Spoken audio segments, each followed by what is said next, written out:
bump stops are rubber, and rubber is hard, and sometimes it can kind of suck.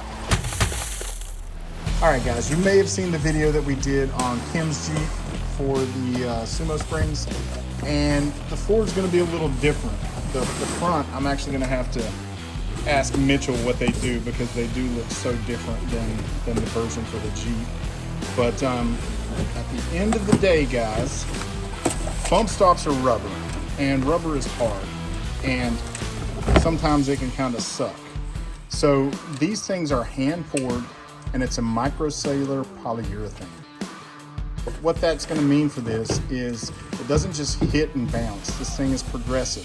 So it'll compress like 54% of its size. So it's going to give you a little more up travel when you do hit, and it's going to make all those bumps softer. So for my spine, when I'm trying to jump those railroad tracks at 70 miles an hour, that hit on the other side will be a lot easier to take. And guys, let's be honest, if you don't get a decal pack with all your new gear, what is that company doing? But these guys, they're killing it. They literally have every decal they're making here. So something that you haven't seen if you watch that other video are these. And I'll be honest, I looked at them and I was like, what in the f is this? And so I'm gonna hand it to someone smarter than me to tell me how this is gonna work for the front. I've got the SumoSpring bump stop here for the front of the Raptor. This bump stop is going to slide in between the coils, and it's going to sit in there like this. I don't know if that's a good angle for that's the a camera. good angle. Perfect. So when it slides into there, your coils are going to rest inside of these grooves right here. When you go to compress your coil all the way to the, I'm going to call it max compression there, this is going to act as a cushion, preventing you from having such a harsh ride or a harsh hit when you hit that top of your articulation there. Perfect. It'll also cut down a little bit on vibrations and everything in there, and it should help give it a slightly better ride and maybe even a little bit more load capacity in the front. Nice. All right, guys, when you're looking at this thing, you're gonna see two grooves, and one of them is deeper than the other. And so I think, Mitchell, they said the deep groove goes on the bottom. Correct. And which turn of the spring does that go on? Between the second and third. All right.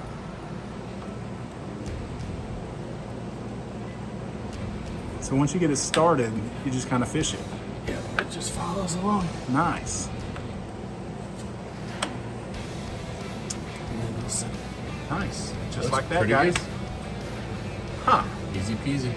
So now the question is, you guys took the wheel and tire off for this side, but for the folks that are at home in their garage, you think you can get that on without taking it off? Let's do it. All right, let's try.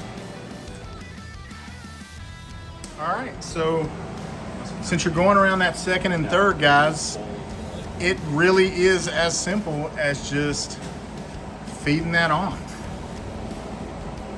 So if you're worried about installing these, guys, don't worry. It is not a hard process. All right, guys, so our positioning was a little off. So now we're rolling it down. And now it's in the right spot. All right, guys, so it's gonna very technically rip that out. So size matters, guys. Definitely matters. Bigger's better. It's girthier too.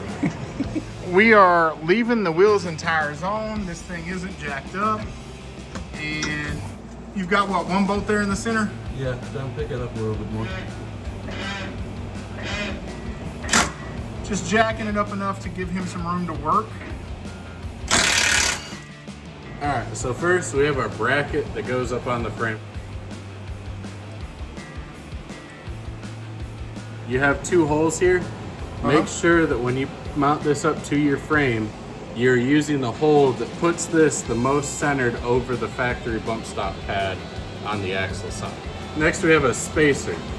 This spacer can be put on top of your SumoSpring if you have more than 1 inch of clearance before the SumoSpring makes contact with the bump stop pad on the axle. Gotcha. So they want that bump stop pretty close to the axle. Yeah, you want this within 1 inch of making contact at ride height. Gotcha. Okay, perfect. So use the 1 3/4 bolt if you're using the spacer. If you're not using the spacer, just use the 3/4 bolt. Use a little shorty. Make sure you still put some Loctite on there.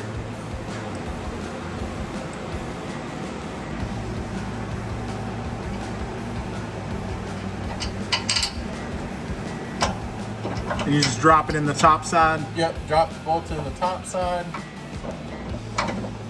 Line it up to your Sumo spring.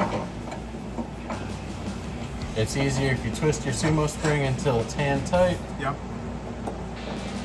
Then take your wrench.